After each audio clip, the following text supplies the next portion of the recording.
Vladimirovich, good afternoon. Igor Piskunov, RTTV channel.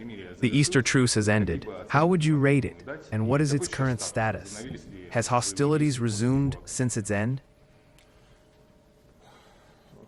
The fighting has resumed. We said so from the very beginning, when we declared a ceasefire. We always have a positive attitude towards a ceasefire. That is why we came up with such an initiative, especially since we are talking about the bright Easter days.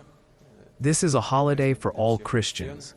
This is how it is these days for Catholics, Protestants, and Orthodox Christians. That is why we have always said that we have a positive attitude towards any peace initiatives. We hope that the representatives of the Kyiv regime will also feel the same way. Although we have seen the initial reaction, I think that everyone has noticed it. A statement was published according to which our proposal was considered a game with fates, people's lives, and so on. Apparently there were some smarter people there who suggested, most likely foreign curators, that rejecting such initiatives is a losing position for the Kyiv regime. Now we see that the Kyiv regime is trying to seize the initiative, to talk about expanding the time frame and the targets. But we must think and evaluate everything carefully, look at the results. I said from the very beginning, when I met with the chief of the general staff, that we will see what the experience of declaring Easter truces will be. What is he talking about?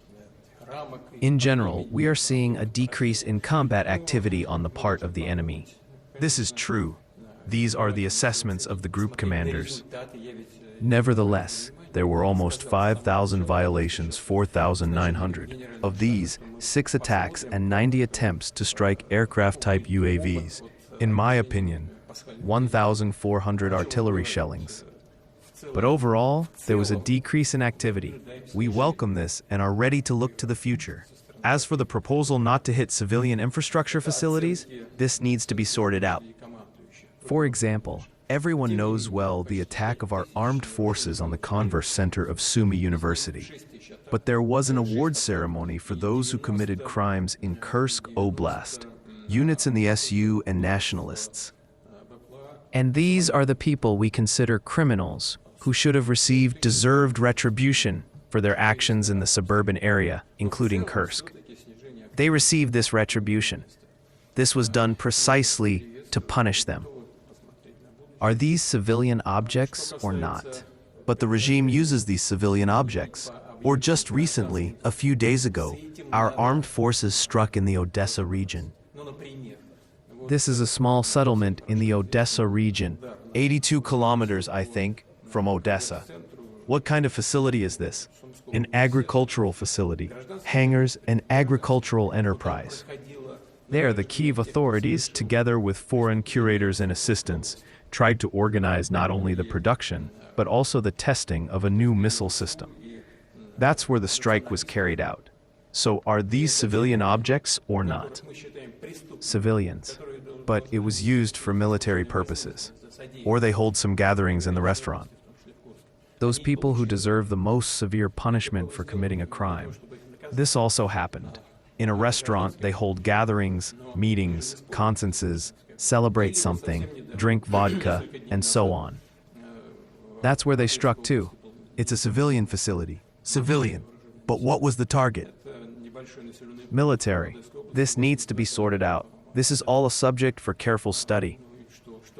It could be bilateral. These dialogues, we don't rule it out.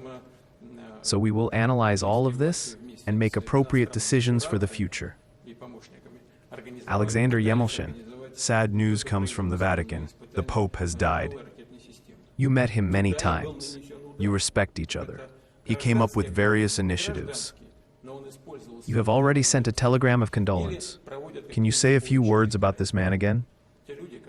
You are right. This is a person who had an extremely positive attitude towards Russia. I can say that for sure. We met him in person on numerous occasions and maintained relations through various channels. This is a man, I want to emphasize once again, who had an extremely positive attitude towards Russia. We will remember this. The fact that the Pope passed away during Easter, I don't know about Catholics, but Orthodox people have this understanding. There is such an internal tradition, a traditional understanding, that if the Lord calls a person to himself during Easter, this is a special sign that the person has not lived his life in vain, has done a lot of good for people, and the Lord calls him to himself during these festive Easter days. So, I think that's how it was, bearing in mind that the Pope did a lot not only for his flock, but also for the world as a whole. We offer our deepest condolences to the entire Christian world, and first of all, of course, to Catholics. Vladimir Vladimirovich, what do you think about the fact that European officials are already threatening European leaders about coming to Moscow on May 9th?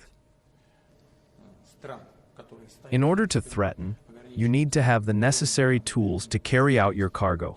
First, and second, you have to be ready to use these forces and means to implement them. Do any European officials have all this? I don't know.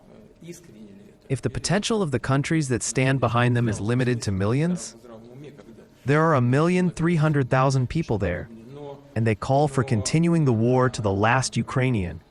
Then questions arise in this regard. Is this sincere? Or are people in their right minds when they propose something like this? But I think that those who are going to come to Russia have much more courage than those who hide behind someone's back and try to threaten anyone. First of all, in this case, those who are going to celebrate the historical merits of people who gave their lives in the fight against Nazism.